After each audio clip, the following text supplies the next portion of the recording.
The house felt empty. Since Mark's death, Lisa had moved through her days like a ghost, familiar with the routines yet disconnected from them. The smell of coffee, the ticking of the old wall clock, the quiet hum of the refrigerator, all of it reminded her of life continuing without him.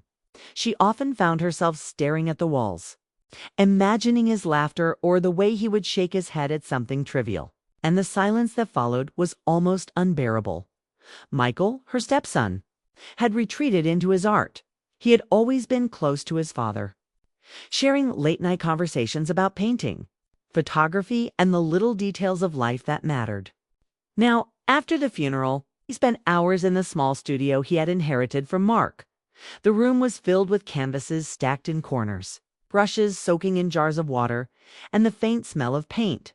Michael's presence was almost ethereal as he worked, lost in thought, with paint on his fingers and a distant look in his eyes. Lisa hadn't planned to enter the studio that afternoon. She had wandered through the house, unsure of what she was looking for, and the sound of brush against canvas drew her in. Michael didn't notice her at first, completely absorbed in the blank canvas in front of him. She watched him for a long moment, noticing the intensity in his posture, the small flex of his fingers as he held the brush, the way his brow furrowed when he paused to consider his next stroke. "Michael," she finally said softly, almost afraid to break the silence. He jumped slightly, then smiled faintly, trying to mask the shock. "Hi, Lisa. I didn't hear you come in." There was something fragile in his voice, a kind of exhaustion that made her heart ache. She stepped closer, unsure why she felt compelled to be there. I didn't want to bother you. She trailed off, unsure what she was trying to say. "Sit," he said, pointing to a wooden chair near the window. His voice was quiet, calm, but firm enough that she knew arguing wouldn't do any good. She obeyed, hesitating as she lowered herself onto the chair. The air between them was tense, but not uncomfortable, more like a fragile understanding, as if unspoken words hung in the room.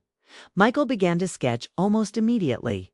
At first, it was only a few quick lines, hesitant and unsure, as if he were testing the space between reality and imagination. Lisa adjusted in the chair, feeling awkward under his gaze, but she soon realized that this wasn't about appearance. This was about presence, about allowing him to see her as she truly was, tired, grieving, but still present, still human. Hours passed without either of them speaking much. Occasionally, he would glance up, just for a moment, his eyes studying her expression, capturing subtle movements, the tilt of her head, the tension in her shoulders. Lisa noticed small details she hadn't paid attention to before, the way his lips pressed together when he concentrated, the way his eyes softened when he caught her glance, the quiet rhythm of his breath as he focused on the canvas. At some point, Michael set down his brush and held the canvas up toward her. She gasped softly, her hand reaching out almost instinctively. It was her, but not the her she saw in the mirror. This was a version shaped by emotion, by grief, by resilience. Every stroke seemed to tell a story of loss, of endurance, of quiet strength. The sadness in her eyes was captured with tenderness, but there was also a glow of determination. A hint that she could survive this, that she could endure. I don't know what to say," she whispered, her fingers hovering just above the canvas, afraid to touch it. "You don't have to say anything," Michael replied, his voice soft, almost vulnerable. We're here. That's all I needed." Lisa felt warmth spread through her chest, a fragile hope she hadn't realized she was capable of feeling again. She hadn't come to the studio looking for anything, yet somehow she had found a small piece of comfort. The act of being seen fully by someone who had known her for years was oddly healing. They continued in silence, Michael sketching more details, Lisa shifting occasionally in the chair. The quiet of the studio was different from the emptiness of the house. It was alive, filled with potential, with creation. For the first time in months, Lisa felt that the world outside their grief might still hold moments of beauty. When evening came, the sunlight had shifted, painting streaks of gold across the wooden floor. Michael put down his brush and leaned back, studying the canvas one last time. "This is different," he said, almost to himself. Lisa looked at him, unsure what he meant. Different how?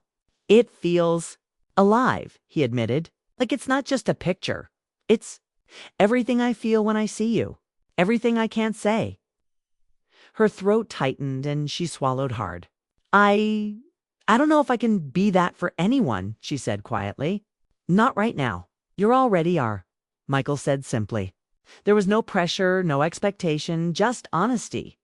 And in that moment, Lisa realized that being present, being witnessed, was enough. It didn't have to be romantic. It didn't have to be anything beyond this room, this time, this shared experience. Later that night, Lisa sat in the living room, staring out the window at the rain. The house was quiet, but it felt lighter somehow. Michael's presence, his focus, and the act of creating something together had shifted something inside her. She realized that grief could coexist with moments of peace, that loss didn't have to mean emptiness. That connection could still exist even in the shadow of death.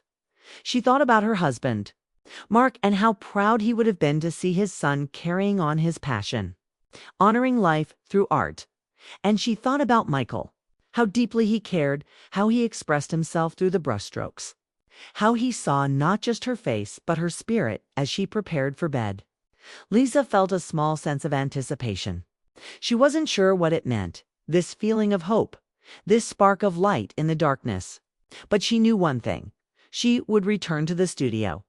She wanted to see what would emerge next. What new depths of emotion and connection they could reach. The first portrait had done more than capture her image. It had opened a door. And though neither of them knew what lay on the other side, Lisa felt ready to step through it slowly, carefully. And with trust, that night she lay in bed, listening to the rain tapping against the window, and thought of Michael in the studio, brush in hand, eyes intent on the canvas. She realized that through this collaboration, something profound was beginning, a journey of healing, understanding, and perhaps even rediscovery of life's fragile beauty. She closed her eyes, letting the memory of the day wash over her. In the silence, she understood that some connections were beyond words, beyond expectations. They were felt deeply in the heart. And for the first time in months, Lisa allowed herself to feel it. A quiet, patient hope that life could be meaningful again. Even after heartbreak, and with that thought, she drifted to sleep, ready to face whatever the next session in the studio would bring. After that first session, Lisa found herself drawn to the studio. The house still felt empty in her husband's absence, but the studio was different, alive in a way she hadn't experienced in months. Michael's presence, his focus, and the quiet rhythm of brushes against canvas created a space that felt safe. Every afternoon, she would wander into the room, often with no plan, only a willingness to be there. Michael greeted her with a faint smile and a brush poised over the canvas, his eyes scanning for the spark of inspiration. "Sit," he would say simply, and she would obey. Over time, the active sitting, of letting herself be observed without words, became strangely comforting. She felt her grief softening, her mind opening to small pockets of joy she hadn't allowed herself to feel. The sessions grew longer. Sometimes she read quietly, letting the sunlight spill over her hands and onto the pages of a book. Sometimes she simply stared out the window, watching the garden sway in the afternoon breeze. Michael worked with quiet concentration, occasionally pausing to observe her expression, capturing subtle shifts in mood, a lifted eyebrow, a slight sigh. The tilt of her head, Lisa began to notice things about Michael she hadn't before. The careful way he cleaned his brushes, the gentle smile he gave when he was satisfied with a stroke, the soft hum of a tune he barely remembered he was singing. She realized he was not just painting. He was learning to see her, to understand her presence, to translate emotion into art. Each canvas became a bridge connecting his heart to hers, connecting grief to hope, connecting past memories to a future that seemed suddenly possible. One rainy evening, Lisa watched him set down the brush for a moment, staring at her with intensity. "I think I understand why I need you here," he said softly. "It's not just that you pose. You let me feel life through someone else's eyes. You let me see hope again." Lisa felt a warmth spread through her chest, I never thought of it that way, she admitted. I just wanted to help, I guess. You do more than help, he said, turning back to the canvas. You bring the story I can't put into words. You are my muse. The word startled her. Muse. It wasn't flirtatious. It wasn't romantic in a conventional sense. It was deeper, more emotional. She realized that in his art, she had become part of a language neither of them needed to explain. The connection was quiet, intense, and profoundly moving. Days passed, each session building on the last. Lisa felt lighter, more present in her own life. She laughed softly at Michael's occasional frustrations when a color didn't match her skin tone, or when a brushstroke didn't convey the emotion he wanted. He, in turn, seemed more grounded, more alive, more connected to the world outside the studio walls. They shared stories and passing anecdotes about Mark, memories of family holidays, even small confessions about dreams they'd buried in grief. One afternoon, Michael stopped mid-stroke. Lisa, I've been thinking, he said, his voice quiet but steady. You've changed how I see art. Not just painting, but life. You remind me there's beauty even in loss. You remind me that people matter, not just colors or shapes. Lisa's throat tightened. And you've reminded me that life doesn't end with grief, she replied. That even after everything, there's still light. It was in those moments that Lisa began to understand the depth of their connection. It wasn't romantic love in the typical sense. It wasn't about attraction or desire. It was emotional intimacy, the kind that comes from vulnerability, trust, and shared experience. Michael had invited her into his grief, his passion, his world, and she had responded with presence, patience, and empathy. The dynamic between them was not always easy. There were moments when Lisa felt uncertain whether she was intruding on his grief, whether she was exposing too much of herself. And there were moments when Michael seemed consumed, almost trapped by his emotions. The brush in his hand trembling slightly as he tried to capture feelings too complex for words. But they navigated these moments carefully, always returning to the studio, always returning to the art, always returning to the quiet understanding that had begun to grow between them. One evening, after a long session, Michael leaned back and held the canvas up toward her. She studied it, seeing not only her likeness, but also something she hadn't expected, her resilience, her sorrow, and the small sparks of hope in her eyes. The painting seemed to tell a story she hadn't realized she had been living, a story of survival, of quiet strength, of finding meaning after loss. I never thought I could feel this way about a subject, Michael admitted, his voice low, almost vulnerable. Lisa smiled softly. I never thought I'd see myself through someone else's eyes like this, she said. It's comforting and strange all at once. He nodded, his gaze lingering on her face. You've become more than a model. You've become a part of my process, my inspiration. Without you, I don't know if I could paint like this at all. She felt a quiet swell of emotion, realizing that this bond had transformed something inside both of them. Grief was no longer a wall separating them from life. It had become the medium through which they connected. Her presence had given him focus, and his art had given her a renewed sense of purpose. They began experimenting with different poses and light. Sometimes Lisa would drape herself in a simple shawl, letting the sunlight highlight her features. Sometimes she would stand by the window, letting the soft afternoon light illuminate her profile. Each variation brought new insights, new emotions, new layers of understanding. And with each new canvas, their mutual trust deepened. Lisa found herself looking forward to these sessions. They became the rhythm of her life, a reason to wake, a reason to move, a reason to smile. She discovered a joy in being present, in letting herself be observed, in sharing silent moments that spoke louder than words. Michael, in turn, began to smile more, to laugh softly at small mistakes, to speak of dreams he had abandoned after his father's death. One evening, as the sun dipped below the horizon, Michael set his brush down and studied her carefully. Lisa, I don't know what comes next, he said honestly, but I know I want to keep creating with you. You make this work. Alive. She nodded, her eyes misty. I want that too, she whispered. I want to be here with you in this space. It helps. More than I realized. The emotional bond between them grew stronger. It was a mixture of trust, respect, shared grief, and understanding. Each painting became a testament to their connection, not just as stepson and stepmother, but as to human beings learning to navigate loss, discover beauty, and find solace in each other's presence. Even outside the studio, Lisa began to notice changes in herself.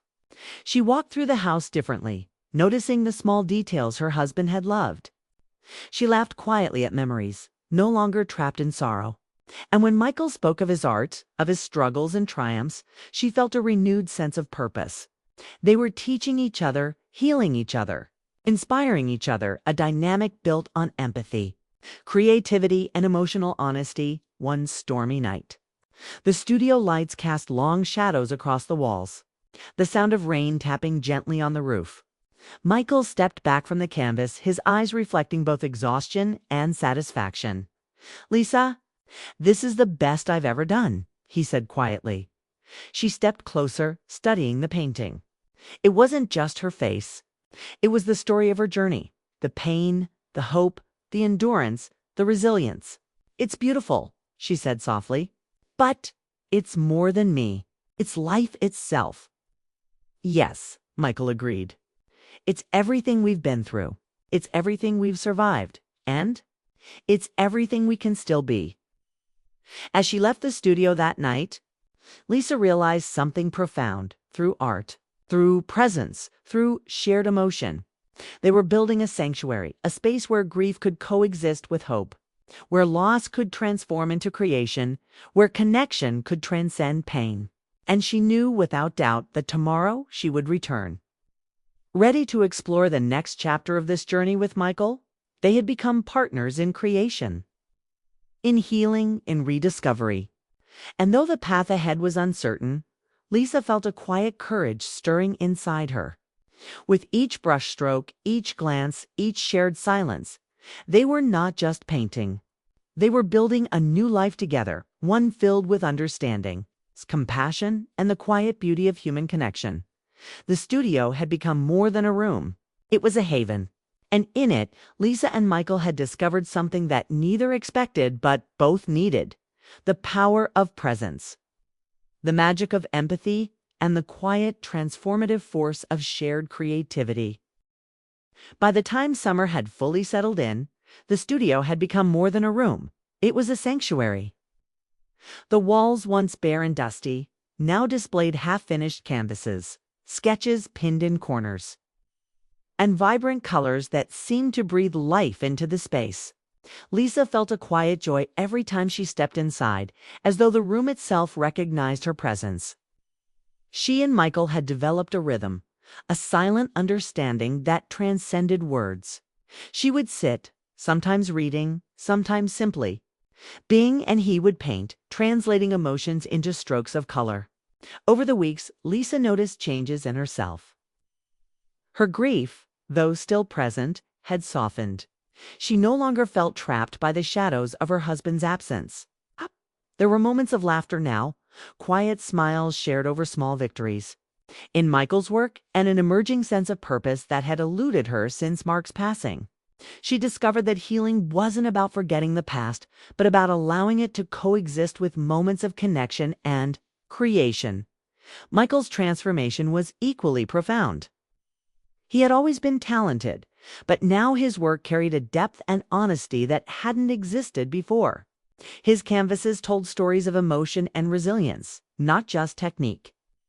Lisa realized that her presence, her quiet support, and her willingness to simply exist alongside him had helped him channel his grief into something beautiful. He looked at her differently now, not in a romantic sense, but with deep admiration and gratitude. He saw her strength, her patience, her heart, and it inspired him to create with renewed purpose. One afternoon, as sunlight streamed through the windows, Michael paused mid-stroke. He set down his brush and looked at Lisa with an intensity that made her heart flutter in a way she didn't entirely understand. "I think I've captured something today that I never could before," he said softly. "Not just your image, but the essence of who you are.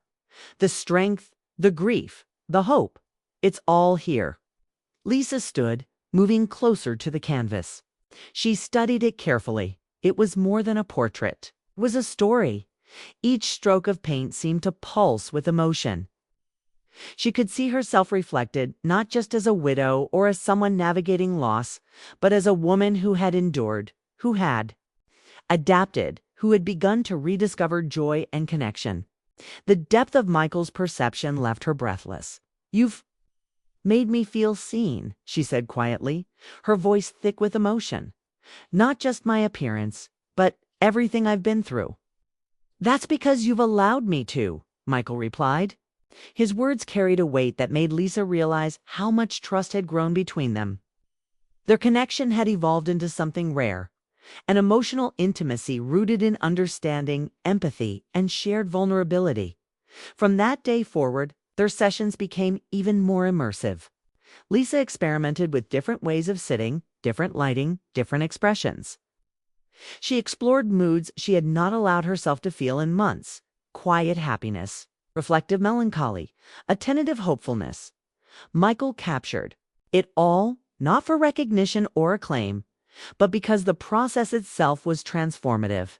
Together, they were not just creating art. They were creating understanding, healing, and trust. Outside the studio, Lisa noticed the subtle changes in their relationship. Conversations grew richer, longer, and more honest. They spoke about their lives before Mark, about hopes they had abandoned, about dreams they had thought impossible. Lisa found herself sharing thoughts and memories she hadn't told anyone in years. Michael listened with patience and care, never judgmental, always empathetic. It was a bond built on authenticity, and it deepened every day. One evening, as a soft storm rumbled in the distance, Lisa looked around the studio. Canvases leaned against walls, sketches scattered on tables, and the faint scent of paint hung in the air. Michael set down his brush and stepped back from the canvas he had been working on for hours. He was quiet for a long moment, studying. The work then finally said, "Lisa, I don't know how to put this into words. You've changed everything. You've changed how I see my art, my grief, even myself." Lisa walked closer, her eyes tracing the lines and colors on the canvas.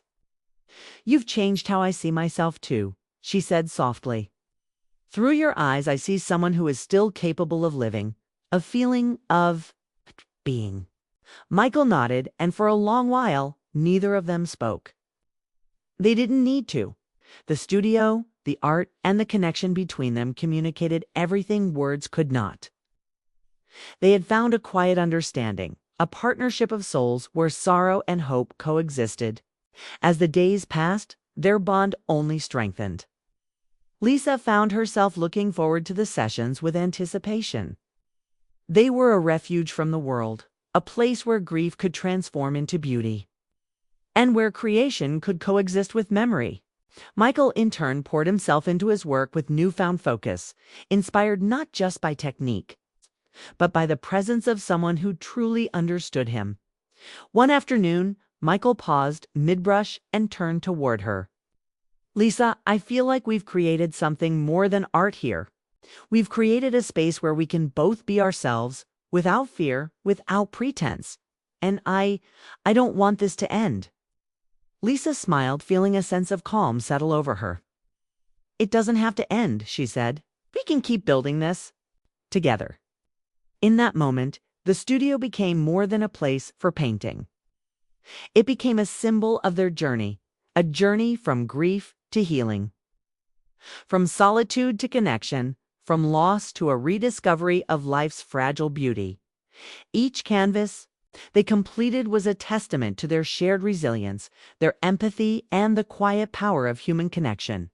As summer waned, Lisa realized that the transformation wasn't just in the studio, but in herself. She moved through the house with more ease, laughed softly at memories that once brought only tears, and felt a cautious optimism about the days ahead. Michael's art had become a mirror reflecting not only his journey but hers as well. They had found in each other a source of comfort, inspiration, an understanding that neither had anticipated but both had come to cherish. One quiet evening, as the sun set and the studio was bathed in golden light, Michael held up a finished painting, the most complete work yet. Lisa studied it and realized it wasn't just a portrait. It was a narrative, a journey captured in color and form. She saw herself not as someone defined by loss, but as someone capable of resilience, hope, and connection. "It's perfect," she whispered, feeling tears prick at the corners of her eyes. "No," Michael said gently. "It's ours. We made it together. You made it happen just by being here." Lisa felt a warmth spread through her chest. She realized that in this studio, with the brushstrokes and shared silences, they had found something rare, a profound connection built not on romantic desire, but on empathy, trust, and mutual understanding. They had become partners in creation, in healing, and in rediscovery. The studio, once silent and lonely, was now filled with life. It echoed with quiet laughter, thoughtful conversation, and the sound of brushes moving across canvas. It was a place where grief had transformed into beauty, where loneliness had transformed into companionship, and where sorrow had transformed into hope. Lisa and Michael had discovered that the deepest connections weren't always defined by labels or expectations. They were defined by presence, by patience, by empathy, and by the courage to allow oneself to be seen fully. In that understanding, they had found a type of love that was enduring, healing, and profoundly human. As the story of their collaboration unfolded, Lisa realized that the journey had changed her forever. She had learned to face grief with grace, to embrace connection with courage, and to find beauty in unexpected places. Michael had learned to channel his pain into creation, to honor his father's memory, and to recognize the value of empathy and understanding. And in the heart of the studio, surrounded by canvases, sketches, and the soft hum of life returning, they knew that they had discovered something extraordinary, the transformative power of human connection. It was a love that wasn't defined by convention, a bond that didn't need labels, a partnership that was both tender and enduring. The storm outside faded, leaving a quiet stillness in its wake. Lisa looked at Michael and smiled. He smiled back. In that moment, no words were necessary. The journey they had shared, the art they had created, and the trust they had built spoke louder than any conversation ever could. They had become something more than artist and muse. They had become companions in healing, partners in creation, and witnesses to each other's hearts. And in that quiet golden light of the studio, they understood that while the past could not be changed, the future was theirs to create together, with patience, empathy, and the courage to embrace life fully once more. And as Lisa stepped out of the studio that evening, she knew that their story was just beginning. The canvases would continue to fill, the brushes would continue to move, and the quiet, profound connection between them would endure, a testament to the resilience of the human heart, the beauty of art, and the power of being seen.